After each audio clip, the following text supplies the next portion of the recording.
नमस्कार साथियों, मैं डॉक्टर देवेश भारद्वाज आप सभी का अपने YouTube चैनल हिंदी ज्ञान स्थली में हार्दिक स्वागत करता हूं। आपके द्वारा दिए जा रहे निरंतर प्रेम, स्नेह और सम्मान के लिए मैं आप सभी को अपने हृदय तल के अनंत गहराइयों से कोट से आभार व्यक्त करता हूं। मेरे प्यारे साथियों, जैसा कि हमारा प्रकरण पिछली वीडियो से ये चल रहा है, काव्यांग परिचय के अंतर्गत अलंकार और अलंकार आज का हमारा प्रकरण रहेगा। अलंकार में मैं आपको पढ़ा चुका हूं। अलंकार क्या है? काव्य की शोभा बढ़ाने वाले तत्वों को अलंकार कहते हैं। अलंकार तीन प्रकार के होते हैं: शब्द अलंकार, अर्थ अलंकार और उभय अलंकार। शब्द अलंकार, अर्थ अलंकार, उभय अलंकार। शब्द अलंकार के अंतर्गत हमारी चर्चा चल रही है। शब्द अलंकार के अंतर्गत हमने दो भेद किए थे, एक वर्ण के आधार पर अलंकार और एक शब्द के आधार पर अलंकार। ठीक है, वर्ण के आधार पर मैंने अनुप्रास और उसके 4 भेदों को आपको करा दिया था। अब शब्द अलंकार पे हमने जो चर्चा की है उनमें पहला अलंकार मैंने आपको लाटानुप्रास कराया और दूसरा अलंकार हमारा यमक अलंकार चल रहा है। तो दूसरा अलंकार कौन सा है? हमारा यमक अलंकार। कौन सा है? यमक अलंकार। जैसा कि मैंने आपको बताया था, यम माने जुड़वा, क माने कविता में जुड़वा। कविता में जब जुड़वा शब्द की प्रयुक्ति होती हो तो उसे हम क्या कहते हैं? यमक अलंकार कहते हैं।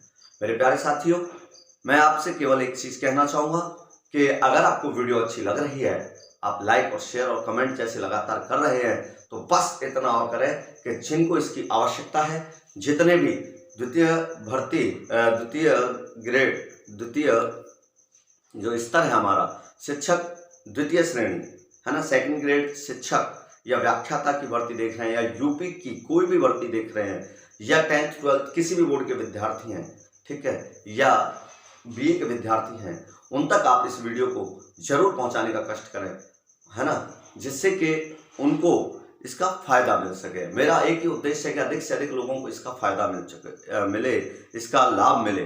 ठीक है, तो आप इसको अधिक से अधिक लोगों के लिए शेयर करें, उन्हें सब्सक्राइब करने के लिए प्रेरित करें। और मेरा एक और उद्देश्य यह है कि मैं बहुत जल्दी ये चाहता हूं कि आप लोगों से शीघ्र लाइव मुखातिब हूं, मैं लाइव पढ़ाऊं।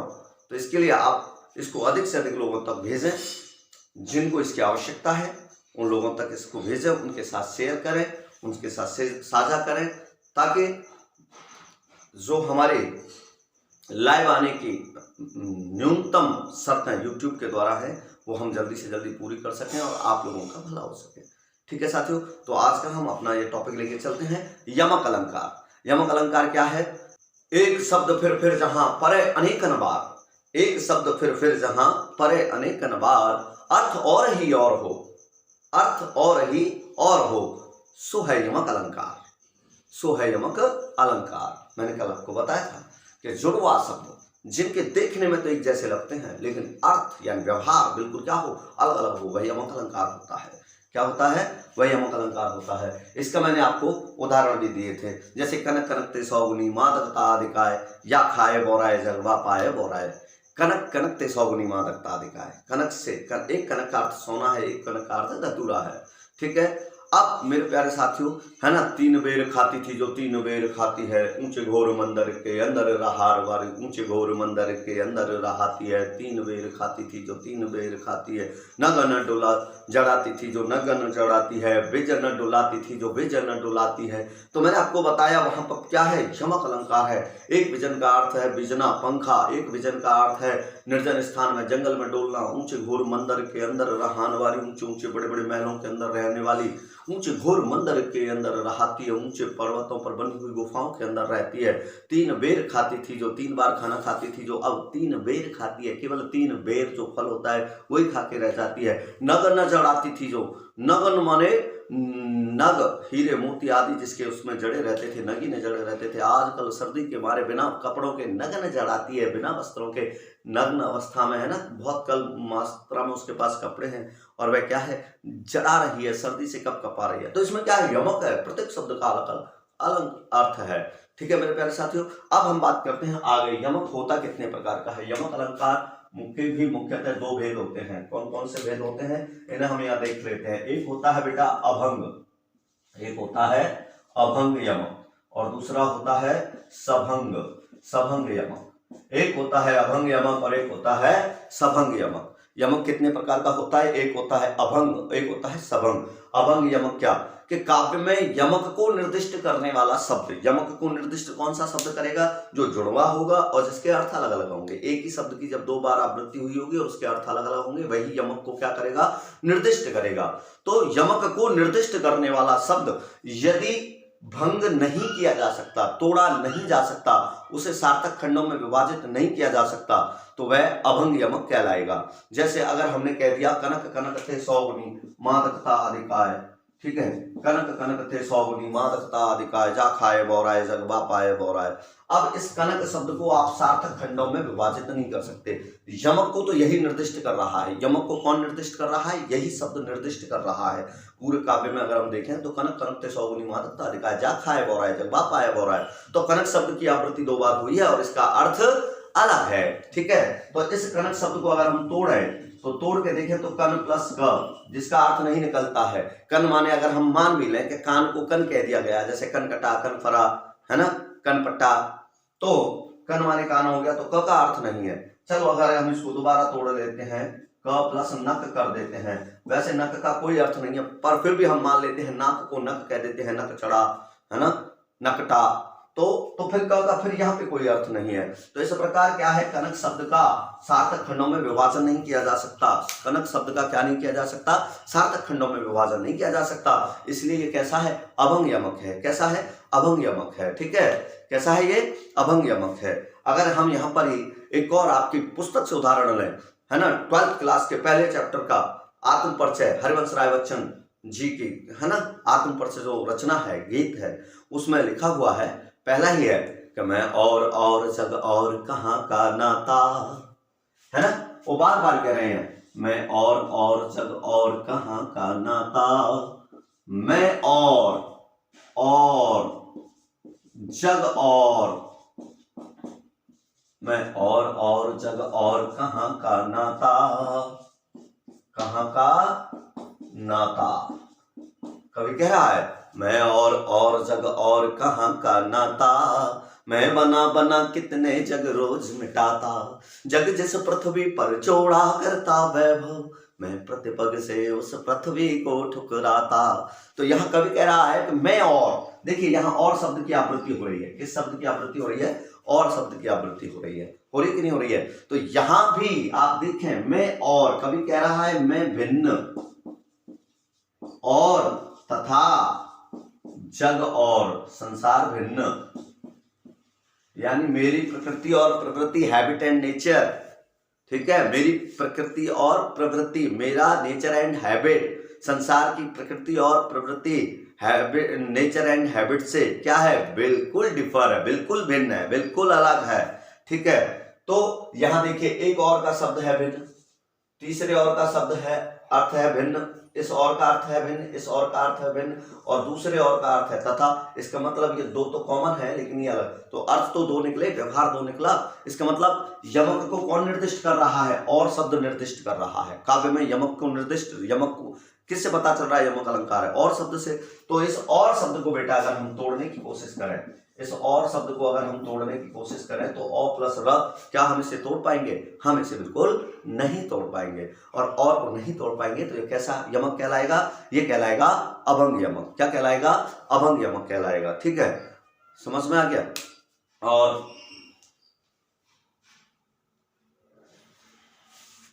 इसके और उदाहरण देखते हैं, एक साथ दिखाऊंगा मैं, पहले आपको सबंग और करा देता हूं, ठीक है। और दूसरा हमारा जो प्रकार है बेटा वो है सभंग यमक। दूसरा प्रकार कौन सा है? सभंग यमक, ठीक है। तो सभंग यमक क्या कहता है कि काव्य को निर्दिष्ट, काव्य में यमक को निर्दिष्ट करने वाला शब्द, काव्य में यमक को निर्दिष्ट करने वाला शब्द यदि सार्थक खंडों में तोड़ा जा सकता है, विभाजित किया जा सकता है, तो उसे हम क्या कहते हैं? सभंग यमक कह सकते हैं। क्या कह सकते हैं? सभंग यमक कह सकते हैं। जैसे कि अगर हम कहें यहाँ पर कि उर्वशी मेरे हृदय की, उर्वशी तुझ पर न्योछावर, उर्वशी मेरे हृदय की, उर्वशी तुझ पर, उर्वशी मेरे हृदय की, उर्वशी मेरे हृदय की, उर्वशी तुझ पर न्योछावर, उर्वशी मेरे हृदय की, उर्वशी तुझ पर न्योछावर। ठीक है, उर्वशी मेरे हृदय की उर्वशी तुझ पर न्योछावर, उर्वशी मेरे हृदय की उर्वशी तुझ पर न्योछावर।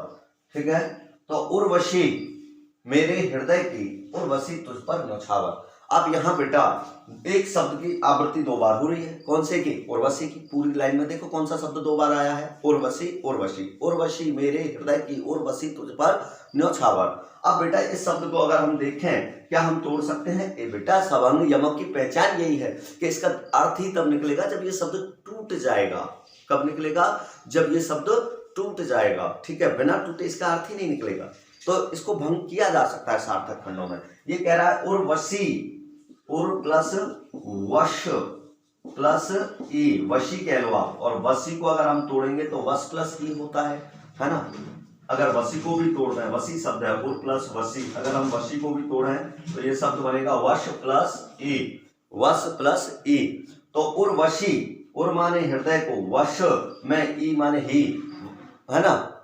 उर को वश में ही कर लेने वाली, यानी मेरे हृदय पर राज करने वाली, मेरे हृदय में निवास करने वाली, मेरे हृदय की साम्राज्ञी उर्वशी तुझ पर न्योछावर। स्वर्ग में रहने वाली वो जो अप्सरा है ना उर्वशी, वो जो बहुत सुंदर अप्सरा है जिसकी सुंदरता के चर्चे होते हैं, मैं उस उर्वशी नामक अप्सरा को भी तुझ पर क्या कर सकता हूँ? न्योछावर कर सकता हूँ, खुशी खुशी त्याग सकता हूँ। यानी तेरे लिए तो मैं उर्वशी नाम की उस सुंदर अप्सरा को भी खुशी खुशी क्या कर सकता हूँ? त्याग सकता हूँ। उर्वशी मेरे हृदय की उर्वशी तुझ पर न्योछावर। तो इस प्रकार यहाँ पर क्या हुआ बेटा? इसको हमने तोड़ दिया, तो ये क्या हो गया? सभंग यमक हो गया। क्या हो गया?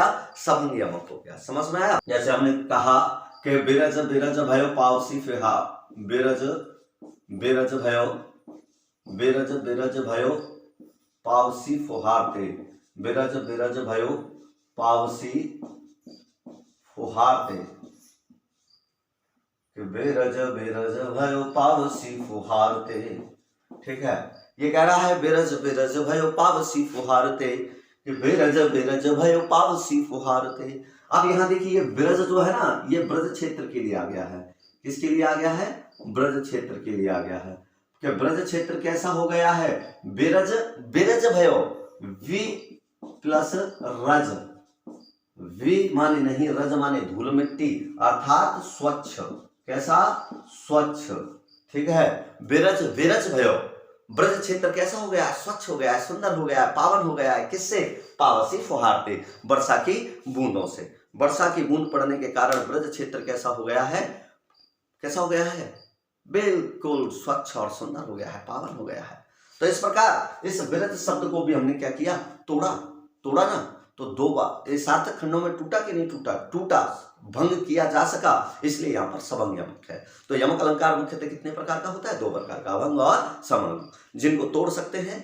जिस जो जुड़वा शब्द है जो यमक को निर्दिष्ट करता है काव्य में, वो जुड़वा शब्द जिसके अर्थ अलग अलग अर्थ होते हैं, है ना, उस शब्द को यदि आप सार्थक खंडों में तोड़ सकते हैं तो वह सबंग यमक होगा, नहीं तोड़ सकते तो अभंग यमक होगा। ठीक है प्यारे साथियों, ये समझ में आ गया होगा। अब इसके हम अन्य उदाहरण भी आपको बता सकते हैं।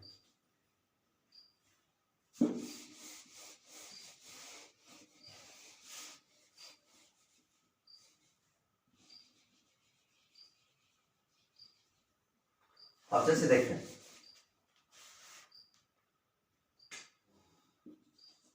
हे कुमोदिनी, हे कुमोदिनी तू मानस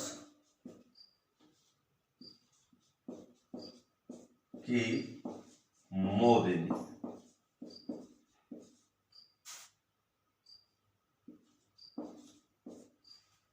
हे कुमोदिनी तू मानस की मोदिनी। एक है जैसे आयो सखी सावन, आयो सखी सावन, आयो सखी सावन जिये हर सावन। ठीक है, आयो सखी सावन हे हर सावन, हे हर सावन,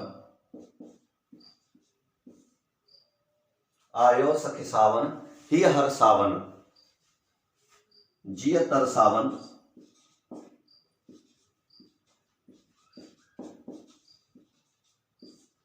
नैना बरसावन।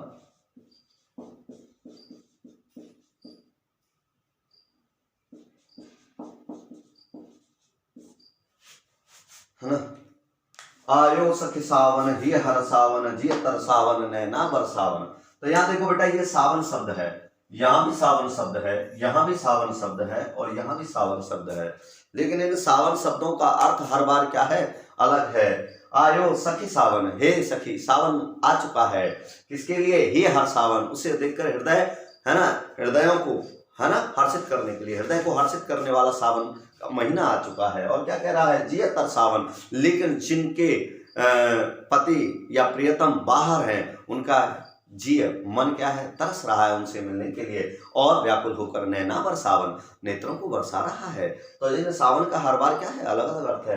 हे मानस की मोदनी, हे कुमोदनी तू मानस की मोदनी, कुमोदनी कमलिनी के लिए आया है, कुमोदनी है, कुमाने बुरी मोदनी नहीं है, कुमोदनी माने कमलिनी, तू मानस की मोदनी, तू मानस को प्रसन्नता पहुंचाने वाली है। तो यहाँ देखिए मोदनी शब्द की 2 बार आवृत्ति हो रही है ना, तो ये भी है। और एक और है कि दई दई क्यों करत है, दई दई सो कबूल, है ना, दई दई सो करत है, बिन मांगे मोती मिले, मांगे मिले न धूल। और दई दई क्यों करत है, दई दई क्यों करत है, अब ये बार बार कह रहा है, दई दई क्यों करत है, दई दई सो कबूल, है ना, दई दई क्यों करत है, दई दई क्यों करत है, और दई दई सो कबूल, है ना, जो दे दिया गया है उसे कबूल करो। मांगते क्यों रहते हो, दई दई क्यों करते हो, दे दे दे दे क्यों करते रहते हो, जो दे दिया गया है उसे तो मांगना छोड़ दो, और जो दे दिया गया है उसे स्वीकार, एक बार मांगना और एक बार स्वीकार करना, अलग अलग अर्थ दिया गया है इसका इस प्रकार,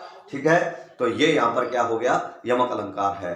एक है जैसा आपका कि गुणी गुणी कवते कहत निगुणी गुणी न हो, गुणी गुणी कवते कहत निगुणी गुणी न हो, और अर्क कहूँ तरु अर्कते, अर्क कहूँ, अर्क कहूँ तरु अर्कते, अर्क कहूँ तरु अर्कते, अर्क समान उद्यो, है ना, अर्क समान उद्योत,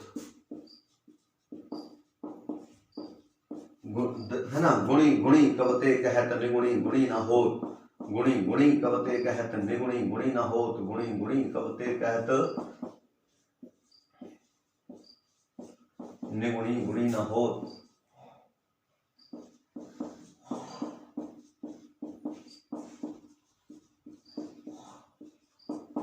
गुणी गुणी कवते कहत निगुणी गुणी न होत, अरक कहूँ तरु अर्कते, अर्क समान उद्यो। अरे कब से मैं गुणी गुणी कवते कहत, देखिए कह रहा है गुणवान गुणवान कब से कहने में लगे हुए हैं, पर ऐसा कहने से निगुणी गुणी न हो, तो जो अयोग्य व्यक्ति है वो गुणवान नहीं हो जाता। तो इसमें गुणी गुणी का अर्थ हर बार क्या आ रहा है, वही गुणवान आ रहा है, क्या आ रहा है, गुणवान। इसमें भी निगुणी में भी गुणवान ही है, नि माने नहीं गुण जिसमें, है ना, अयोग्य व्यक्ति, तो गुणवान गुणवान योग्य योग्य कब से कह रहे हैं, लेकिन अयोग्य जिसमें गुण नहीं है ऐसा व्यक्ति कभी भी गुणवान नहीं हो सकता। तो इस लाइन में बेटा पुनरुक्ति प्रकाश होगा, कौन सा होगा, पुनरुक्ति प्रकाश, पुनरुक्ति प्रकाश होगा, पुनरुक्ति प्रकाश अलंकार हो जाएगा। लेकिन नीचे वाली में देखिए, अर्क कहूं, ये कह रहे हैं अर्क, अर्क माने होता है सूर्य, अर्क कहूं किससे, तरु, तरु माने पौधा, अर्क माने आक का, मदार का, आक के पौधे से, अकहुआ के पौधे से। अगर हम आक के पौधे को, मदार के पौधे को, आक के पौधे को भी तो अर्क कहते हैं और सूर्य को भी अर्क कहते हैं, तो क्या अर्क समान होते हो, तो क्या वह आक का पौधा सूर्य के समान प्रकाश दे सकता है, नहीं, कदापि नहीं। वह आक का पौधा कभी भी सूर्य के समान क्या नहीं दे सकता, प्रकाश नहीं दे सकता। तो यहाँ अर्क शब्द को भी क्या है, 2 बार दो अर्थ आ रहे हैं अर्क शब्द के, एक 2 बार आया, 3 बार आया, लेकिन इसका अर्थ क्या है, अलग अलग है। अर्क समान उद्योग, यहाँ अर्क का अर्थ सूर्य ही है, तो सूर्य और आक 2 अर्थ आ रहे हैं। अब इस अर्क शब्द को हम तोड़ सकते हैं, नहीं तोड़ सकते, तो अभंग यमक है, ठीक है। कैसा यमक है, अभंग यमक है ना। दास जी का दोहा है ये आपका कि नर की और नल नीर की, नर की और नल नीर की गति एक कर जोए, जेह तो नीचो जे चले वे तो ऊंचो होए। क्या है इसमें, कौन सा अलंकार है, बता सकता है कोई, यमक, यमक नहीं, इसमें श्लेष अलंकार है, आगे बताऊंगा मैं, ठीक है। इसको मैं इसलिए पूछा, देखो आप में तुरंत दौड़ेंगे क्या यमक है क्या, तो श्लेष की बात करते हैं। अब हम अगला अलंकार हम पढ़ाएंगे, कौन सा, श्लेष पढ़ाएंगे, ठीक है। यमक के बहुत सारे उदाहरण है बेटा, है ना। सारंग ले सारंग चली सारंग पूग्यो आए, सारंग ले सारंग चली सारंग पूग्यो आए, सारंग सारंग मेहंदी और सारंग सारंग माए, सारंग ले सारंग चली सारंग पूग्यो आए, सारंग ले सारंग चली सारंग पूग्यो आए, और सारंग सारंग मेहंदी है सारंग सारंग माए, है ना। तो यहाँ एक सारंग का अर्थ घड़ा है, एक सारंग का अर्थ तालाब है, एक सारंग का अर्थ बादल है, एक सारंग का अर्थ वस्त्र है, एक सारंग का अर्थ सरोवर है ना। तो एक ही सारंग के अलग अलग अर्थ हैं, आप इसे तोड़ नहीं सकते। तो ये हो गया बेटा अभंग और सभंग यमक। अब हम बात करते हैं बेटा अगले अलंकार की, और जिसका नाम है श्लेष। इस अलंकार का नाम क्या है? श्लेष, जिसका अर्थ होता है, श्लेष माने होता है चिपका हुआ। श्लेष माने क्या होता है? चिपका हुआ, ठीक है। तो श्लेष का अर्थ होता है चिपका हुआ। प्रगट अनेकन अर्थ जहां एक शब्द ते होय, प्रगट अनेकन अर्थ जहां एक शब्द ते होय, ताय कहत श्लेष कवि, ताही कहत श्लेष कवि, द्वय विधि प्रगट ही सोए। ठीक है, यानी जिसमें एक ही शब्द में कई अर्थ चिपके होते हैं, है ना। एक शब्द के क्या है? अनेक अर्थ, एक शब्द के अनेक अर्थ प्रकट होते हैं। मैंने अभी बताया श्लेष का अर्थ होता है चिपका होना, तो जहां एक शब्द के क्या है? अनेक अर्थ चिपके होते हैं, है ना, या भिन्न भिन्न संदर्भों में भिन्न भिन्न अर्थ प्रकट किए जाते हैं, व्यक्त किए जाते हैं, तो उसे हम क्या कहते हैं? श्लेष अलंकार कहते हैं। जब एक शब्द के भिन्न भिन्न संदर्भों में भिन्न भिन्न अर्थ ग्रहण किए जाते हैं तो उसे हम श्लेष अलंकार कहते हैं। एक शब्द के अनेक अर्थ प्रकट होते हैं, उसे हम श्लेष अलंकार कहते हैं। एक शब्द में अनेक अर्थ चिपके होते हैं, उसे हम श्लेष अलंकार कहते हैं। जैसा मैं अभी आपको बता रहा था, नर की अरु नल नीर की गति एक कर जोए, और जेहतो नीचो जे चले वेहतो ऊंचो होए, जेहतो नीचो जे चले। अब देखिए इसमें कह रहा है जितना नीचा ये चलेगा वेहतो ऊंचो होए, उतना ऊंचा हो जाएगा। ठीक है, तो नर की, नर माने नीचा मतलब विनम्र, नर माने नीचे का अर्थ क्या है? विनम्र। यह जितना विनम्र होगा, जितना विनम्रता का व्यवहार करेगा, वह तो ऊंचो होए, उतना क्या पाएगा? ये सम्मान पाएगा। उतना क्या पाएगा? सम्मान पाएगा। लोगों की नजर में यह उतना ही सम्मान पाएगा। कोई भी व्यक्ति जितनी विनम्रता के साथ झुककर लोगों के साथ व्यवहार करेगा, विनम्र होगा, विनयशील होगा, वह लोगों की नजर में उतना ही ऊंचा उठ जाएगा, उतना ही सम्मान पाएगा, सम्माननीय हो जाएगा। और नल नीर, नल नीर मतलब नल में आने वाला पानी, तो जितने नल की पाइपलाइन नीचे होके जाएगी, तो यहाँ नीचे का अर्थ नीचा ही है। नीचे का अर्थ क्या है? नीचा ही है, निम्न ही है। और ऊंचे का अर्थ ऊंचा ही है। ऊंचे का अर्थ क्या है? उच्च ही है। यह उतना ही उच्च, आप जिसको जितना ऊंचा ले जाना चाहते हैं पहले उसको उतना ही नीचे ले जाएं। तो नल जितना नीचा जाएगा और उसका पानी उतना ही ऊंचा जाएगा, है ना। तो इसमें क्या है? एक ही शब्द के दो भिन्न भिन्न संदर्भों में भिन्न भिन्न अर्थ ग्रहण किए गए हैं, इसलिए यहाँ पर श्लेष अलंकार है। कौन सा अलंकार है? श्लेष अलंकार है। ठीक है, तो श्लेष अलंकार को भी हम पुनः दो भागों में डिवाइड करते हैं। जैसे एक और आपने सुना होगा श्लेष का उदाहरण के रहमन पानी राखिए बिन पानी सब सून, पानी गए न उबरे मोती मानस चून। तो रहमन पानी राखिए बिन पानी सब सून, ये कह रहे हैं बिन पानी सब सून, और पानी गए न उबरे, पानी गए न उबरे मोती मानस चून, मोती मानस चून, मोती मानस चून। ठीक है, अब ये कह रहा है पानी गए न उबरे मोती मानस चून। ठीक है बेटा, मोती मानस चून, पानी गए न उबरे मोती मानस चून। रहीमन पानी राखे बिन पानी सब सून, हुआ पानी गए न उबरे मोती मानस चून। अब देखिए बेटा, पानी का अर्थ यहाँ पर मोती के लिए क्या है? चमक है ना। आपने देखा होगा, हम कहते हैं सोने की अंगूठी पे, चांदी की अंगूठी पे सोने का पानी फिरवा लिया। पानी मतलब क्या है? चमक है ना। तो मोती के लिए पानी का अर्थ क्या है? चमक। मोती के लिए पानी का अर्थ क्या है? चमक। तो पानी का एक अर्थ हो गया चमक।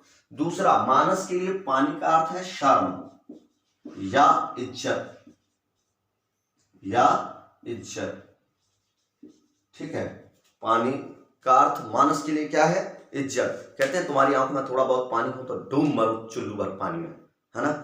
तुम्हारी आंखों में थोड़ा बहुत, एक क्रांति फिल्म का गाना था शायद, कि जिन आंखों का हंसना ही क्या, उन आंखों का हंसना ही क्या, जिन आंखों में पानी न हो, वो जवानी जवानी ही क्या, जिसकी कोई कहानी न हो। तो उन आंखों का हंसना ही क्या जिन आंखों में पानी न हो, यानी वो बेशर्म आदमियों का हंसना कोई महत्वपूर्ण नहीं होता, हंसना भी शर्मदारों का ही महत्वपूर्ण होता है। तो पानी मनुष्य के लिए क्या है, शर्म और इज्जत का, है ना। जिस बिन पानी सब सून, पानी गए न उबरे मोती मानस चून। अगर मनुष्य की इज्जत ही चली गई, पानी ही नहीं बचा, इज्जत ही नहीं बची, तो उसका जीना बेकार है। एक जगह अंग्रेजी में कहावत है और हिंदी में भी, wealth is lost, nothing is lost, health is lost, something is lost, है, but character is lost, everything is lost. अगर आपका धन गया तो कुछ नहीं गया, फिर कमा लोगे। शरीर गया, स्वास्थ्य गया तो कुछ गया, कुछ गया, कुछ गया, लेकिन आपका चरित्र गया, आपका सम्मान गया, आपका मान गया, तो सब कुछ गया। इसलिए इसकी रक्षा करो। तो बेटा पानी का दूसरा अर्थ क्या हो गया यहाँ पे, मानस के लिए हो गया इज्जत, शर्म। और तीसरा चून, चून के लिए ना तो इज्जत की जरूरत है ना चमक की। चून माने पानी का अर्थ पानी है, जल है, ठीक है। तो यहाँ पर एक पानी के तीन अर्थ लिए गए हैं, एक पानी शब्द में तीन अर्थ चिपक रहे हैं, ठीक है ना, तीन अर्थ चिपक रहे हैं, एक से अधिक अर्थ है, इसलिए यहाँ पर क्या है, श्लेष अलंकार है। तो बेटा श्लेष अलंकार होता कितने प्रकार का है, अब हम बात करते हैं। यहाँ पर श्लेष अलंकार मुख्यतः कितने प्रकार का होता है, श्लेष अलंकार वही मुख्यतः दो प्रकार का होता है। इसका भी अगर हम नामकरण करते हैं तो पहला होता है अभंग श्लेष, क्या होता है, अभंग श्लेष, और दूसरा होता है सभंग श्लेष। बिल्कुल यमक जैसी परिभाषा है कि वह शब्द जो श्लेष को निर्दिष्ट करता है, अर्थात वो शब्द काव्य में प्रयुक्त वो शब्द जिसके एक से अधिक अर्थ निकलते हों, एक से अधिक अर्थ निकलते हों, भिन्न भिन्न संदर्भों में भिन्न भिन्न अर्थ निकलते हों, यदि उसे सार्थक खंडों में तोड़ सकते हैं, यदि उसे सार्थक खंडों में विभाजित कर सकते हैं, तो वो सभंग श्लेष कहलाएगा, और नहीं कर सकते तो वो अभंग श्लेष कहलाएगा। कैसा कहलाएगा, अभंग श्लेष कहलाएगा। जैसे अभी हमने पानी शब्द ले लिया, या अभी हमने कहा नीचो जे चले वे तो हम तो होए, तो नी प्लस चा, है ना, या चौ। अब इसमें बेटा इसका कोई अर्थ नहीं है, सार्थक खंडों में आप इसे नहीं तोड़ सकते, तो ये क्या है, अभंग श्लेष है। अगर हमने कह दिया पा प्लस नी, अब इनका कोई अर्थ नहीं है बेटा, पा का अर्थ ले भी लो, नी का कोई अर्थ नहीं है, तो इस प्रकार ये क्या है, अभंग श्लेष है। कैसा है, अभंग श्लेष है कि बलिहारी नृप कूप की गुण बिन बूंद न दे। बलिहारी, बलिहारी नृप कूप की गुण बिन बूंद न दे, गुण बिन बूंद न दे, ठीक है। ये कह रहा है बलिहारी नृप कूप की गुण बिन बूंद न दे। अब यहां देखिए नृप और कूप दोनों के लिए गुण शब्द का प्रयोग किया गया है, तो इसका मतलब इस गुण के ही दो अलग अर्थ होंगे। बलिहारी नृप कूप की, कभी कह रहा है कि मैं राजा पर और कुएं पर दोनों पर क्या हो जाना चाहता हूं, न्यौछावर हो जाना चाहता हूं, कुर्बान हो जाना चाहता हूं, क्योंकि ये दोनों ही गुण के बिना बूंद नहीं देते, गुण के बिना बूंद नहीं देते। तो गुण क्या है, नृप के लिए तो योग्यता होगी, राजा के लिए क्या होगी, योग्यता। आप शासन से, राजा से बिना योग्यता के कुछ प्राप्त कर सकते हैं, स्कॉलरशिप भी नहीं मिल सकती आपको बिना योग्यता के, है ना। योग्यता होगी तभी आप उस योग्य, है ना। अगर किसी को मिल रही है, जैसे एक टॉपर 1% बच्चों को राजस्थान सरकार की तरफ से क्या दी जाती है, छात्रवृत्ति मिलती है ना, 50,000 रुपए पर ईयर लगभग ऐसी मिलती है। ये आपको जब बीएससी करते हैं 5 साल तक मिलती है, ठीक है। ऐसे ही अगर आपको जैसे कि विधवा पेंशन है, तो विधवा होना ही पड़ेगा, योग्यता ये है, विधवा होना ही पड़ेगा, सधवा को नहीं मिलेगी। वृद्धावस्था पेंशन है तो आपको बुढ़ा होना ही पड़ेगा, बुढ़े की योग्यता पूरी करनी पड़ेगी, तब आपको विधवा पेंशन मिलेगी। कहने का मतलब यह है एससी और एसटी के कैंडिडेट हैं, उनको स्कॉलरशिप मिलती है, तो पहले आपको एससी और एसटी का बनना पड़ेगा, तब मिलेगी, ऐसे थोड़ी मिल जाएगी आप जनरल में जाएं और स्कॉलरशिप ले आए। इसका मतलब योग्यता का होना बहुत जरूरी है। अगर आप जॉब चाहते हैं, नौकरी चाहते हैं, तो सरकार ने जो योग्यता रख रखी है, वो योग्यता अगर आप रखते हैं तो जॉब में अप्लाई कर सकते हैं, अन्यथा नहीं कर सकते। इसका मतलब आपके पास योग्यता होगी तभी सरकार आपको कुछ देगी, अन्यथा कुछ नहीं देगी, एक बूंद नहीं देगी खजाने में से। तो सरकार यानी राजा, सरकार, नृप माने राजा, राजा शासन का प्रतीक है, सरकार का प्रतीक है, तो बिना योग्यता के आप वहां से एक बूंद भी प्राप्त नहीं कर सकते। और दूसरा है बेटा गुण बिन कूप, कूप माने कुआं, तो कूप के लिए गुण का अर्थ क्या होगा, रस्सी। कूप के लिए गुण का अर्थ क्या होगा, रस्सी।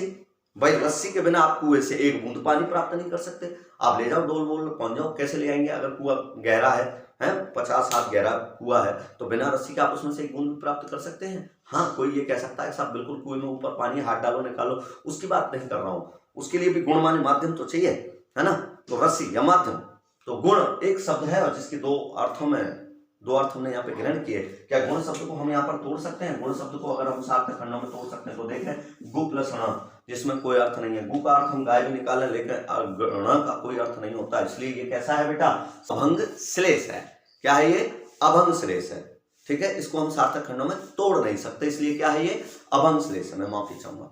ठीक है बेटा, आपको वीडियो कैसी लग रही है मुझे देखिए और बताइए, कमेंट जरूर कीजिए और लाइक एंड शेयर दबा के करिए अगर अच्छा लग रहा है तो। और अपने साथियों को, जो पढ़ने वाले बच्चे हैं, किसी भी विद्यालय के हों, किसी भी कंपटीशन क्लास के पढ़ने वाले हों, है ना, चाहे वो शिक्षक द्वितीय श्रेणी की यानी सेकंड ग्रेड टीचर की तैयारी कर रहे हैं हिंदी से, या व्याख्याता की तैयारी कर रहे हैं हिंदी से, या यूपी के किसी भी एग्जाम की तैयारी कर रहे हैं, उन्हें आप निरंतर ये वीडियो शेयर करते रहें, उन्हें उन तक ये पहुंचाएं जिनसे उनको ये लाभ मिले। मेरा बस एक उद्देश्य, अधिक से अधिक लोगों को इसका लाभ मिले। मैं उनको प्रामाणिक अध्ययन कराना चाहता हूं हिंदी साहित्य का, हिंदी व्याकरण का, तो ये अधिकतर लोगों तक पहुंचे। और मैं चाहता हूं बहुत जल्दी मैं आपसे सीधे लाइव मुखातिब हूं, तो इसलिए आप इसको लाइक शेयर और सब्सक्राइब करना ना भूलें। अगर आपको अच्छा लगता है तो कमेंट भी करें, जरूर बताएं आपको वीडियो कैसी लगी। इसमें आगे बढ़ते हैं बेटा, हम कह रहे हैं इसमें कि श्लेष दो प्रकार का हो गया, तो ये कैसा हो गया बेटा? अभंग हो गया। अभी इसका एक हम सबंग उदाहरण देखें। आज वीडियो लंबी हो रही है, इसको थोड़ा सा जल्दी खत्म करना है। और सबंग का उदाहरण देखें। सबंग का उदाहरण कहता है कि चिरंजीवो जोरी जुरे क्यों न सने गंभीर। चिरंजीवो जोरी जुरे क्यों न सने गंभीर, क्यों न स्नेह गंभीर। को घटिए वृषभानुजा, को घटे ये वृषभानुजा वे हलधर के वीर,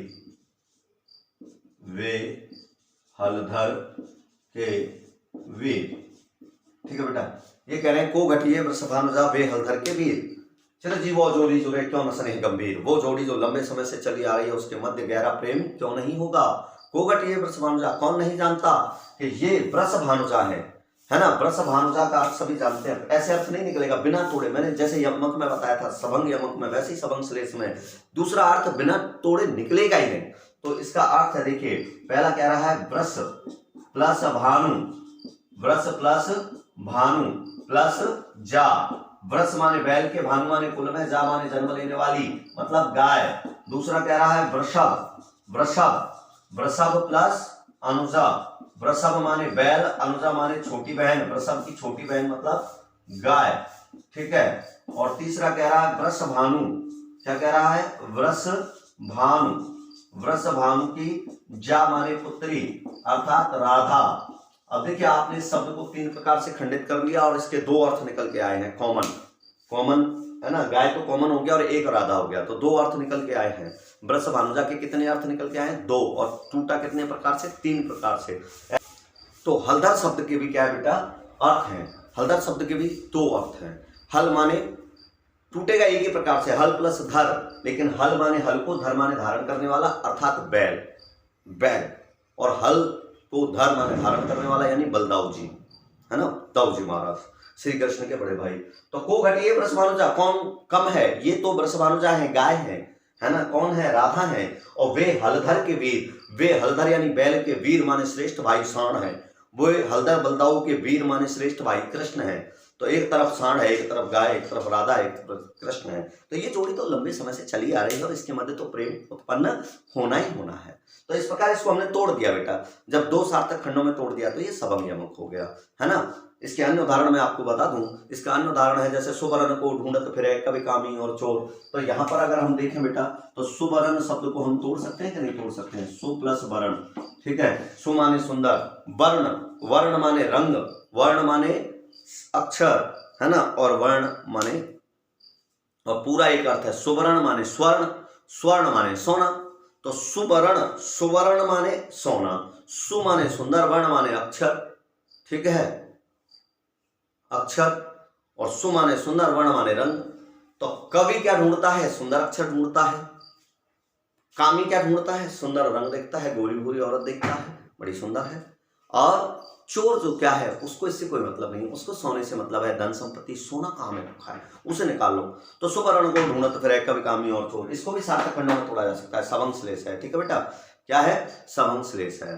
तो इस प्रकार अगर हम बात करें तो यहाँ पर हमारा ये समाप्त होता है आज का श्लेष अलंकार। और शब्दालंकार में यहीं तक जो हमारे 12th के बच्चे हैं उनके लिए यहीं तक महत्वपूर्ण है। इससे आगे जो मैं आपको अलंकार शब्दालंकार में करा रहा हूं वो शब्दालंकार के बाकी अलंकार हमारे अन्य भर्ती परीक्षाओं में जो कंपटीशन में बैठने वाले बच्चे हैं उनके लिए बेहद महत्वपूर्ण है।